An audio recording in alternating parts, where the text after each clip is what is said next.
हैं ना, हैरत ये है जिन मजहब में सुबह उठने की तालीम नहीं, वो मजहब के लोग सुबह उठ रहे हैं।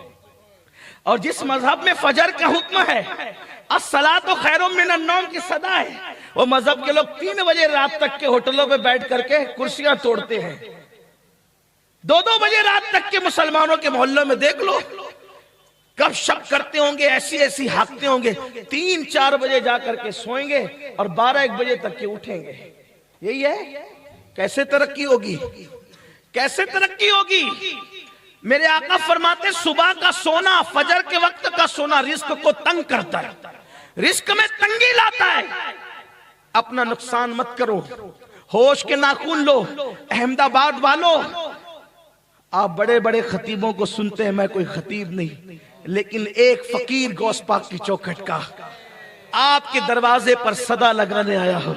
अल्लाह वालों, अल्लाह की तरफ आ जाओ, अल्लाह के बंदो, अल्लाह की तरफ आ जाओ, वरना याद रखना, अल्लाह जिस पे रोजी तंग कर देता है उसकी रोजी को कोई कुशादा नहीं कर सकता।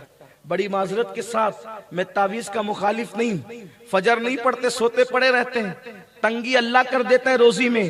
और आप जाते किसके पास हो? तावीज वाले बाबाओं के पास। हजरत मेरी रोजी तंग हो गई, जरा तावीज दे दो। जिसकी रोजी अल्लाह ने तंग की हो, है दुनिया में कोई ऐसा तावीज कि अल्लाह के तंग की भी रोजी को कोई खोल सके? तावीज में जादू का इलाज है, तावीज में अल्लाह की नाराजगी का इलाज नहीं है। अल्लाह की नाराजगी कैसे खत्म होगी? जब तेरी नमाज न पढ़ने पे अल्लाह ने नाराज होकर रोजी तंग की है, तब उसका इलाज क्या है? नमाज पढ़, नबी की आंखों को ठंडक दे, फिर अल्लाह तेरे घर में ठंडक अता करेगा।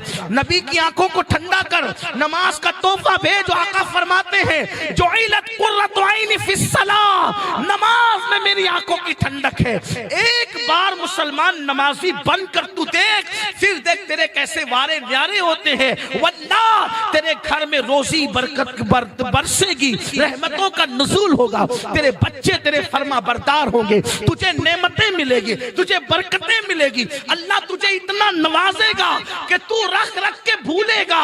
क्यों? इसलिए कि मेरे नबी ने फरमाया जब अजान होती है तो रूए जमीन की सारी दौलत समेट कर मस्जिद में लाई जाती है। जो मस्जिद में आते हैं अल्लाह उनको रोजी भी देता है, रोजी में बरकत भी देता है। जो मस्जिद में नहीं आते वो रज़्ज़ाक है, रोजी तो देता है मगर बरकत नहीं देता।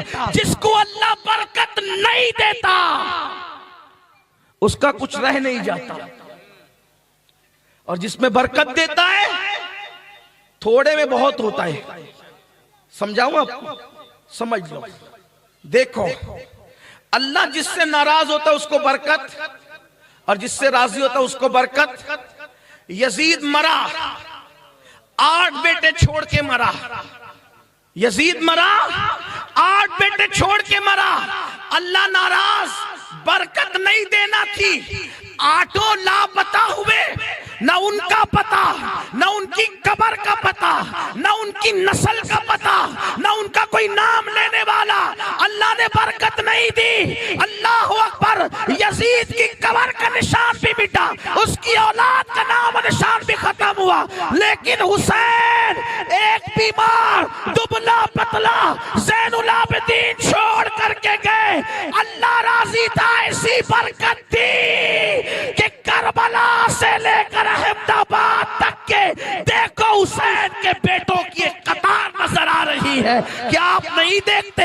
एक ज़ैनुल आबिदीन में बरकत दी, बाकर उसी से आए, जाफर सादिक उसी से आए, मूसा काज़िम उसी से आए, अली रजा उसी से आए, हजरत तकी उसी से आए, हजरत नकी उसी से आए, हसन अस्करी उसी से आए, बगदाद के जिलानी उसी से आए, अजमेर के ख्वाजा उसी से आए, अहमदाबाद के शाह आलम उसी से आए, सरकार कुतुब आलम उसी से आए।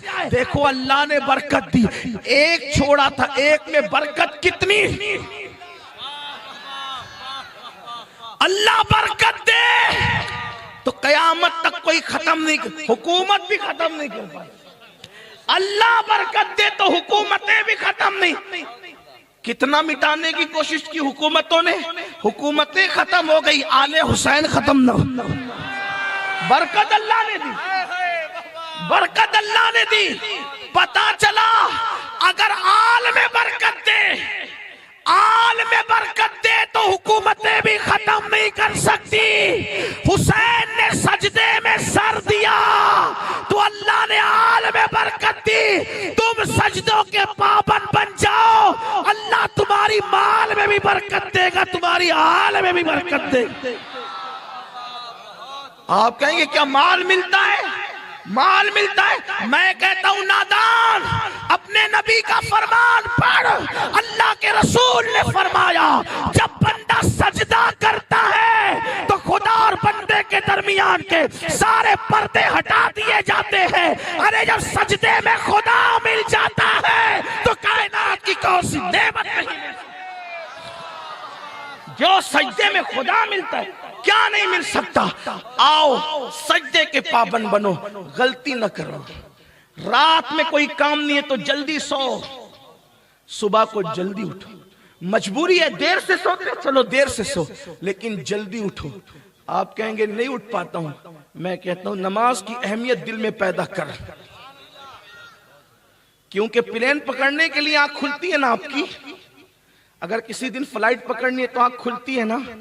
तो जब फ्लाइट के लिए करोड़ों फ्लाइट से बढ़कर है एक वक्त की नमाज, क्योंकि फ्लाइट छूटेगी तो कोई नुकसान नहीं आपका आखिरत का, लेकिन एक वक्त की नमाज छूट गई तो अल्लाह के रसूल फरमाते वो अल्लाह के जिम्मे करम से बाहर है।